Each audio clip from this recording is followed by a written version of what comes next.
Hello everyone, চলে আসলাম আরেকটি নতুন কাজ নিয়ে। আজকের লোকেশন ছিল পল্লী মাধবপুর আর আজকের ডেটটা হলো 4 মে। আমি চলে এসেছি আমার লোকেশনে।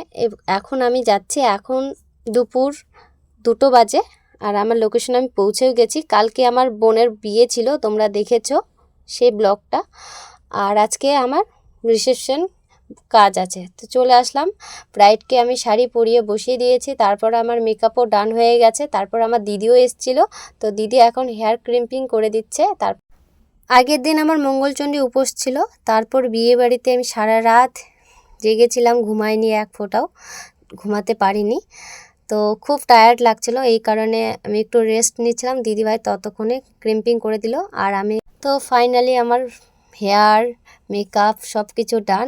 এখন কেমন লাগছে ব্রাইডকে অবশ্যই কিন্তু কমেন্টে জানাবে বন্ধুরা। তারপর একটা পার্টি লুক করলাম আর ও একদম সিম্পল চেয়েছিল, একদম সিম্পল, তো সিম্পলভাবেই ওকে সাজিয়ে দিয়েছে। কেমন লাগছে অবশ্যই বলবে, এটা ভাগ্নি হবে।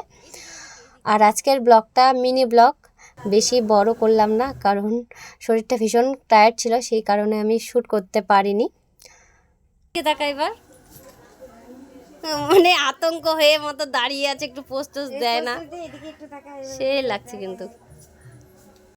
তো বন্ধুরা, আজকের ব্লগটা আমি এখানে এন্ড করলাম। ভালো লাগলে লাইক কমেন্ট শেয়ার করো আর আমার পাশে থেকো সবাই।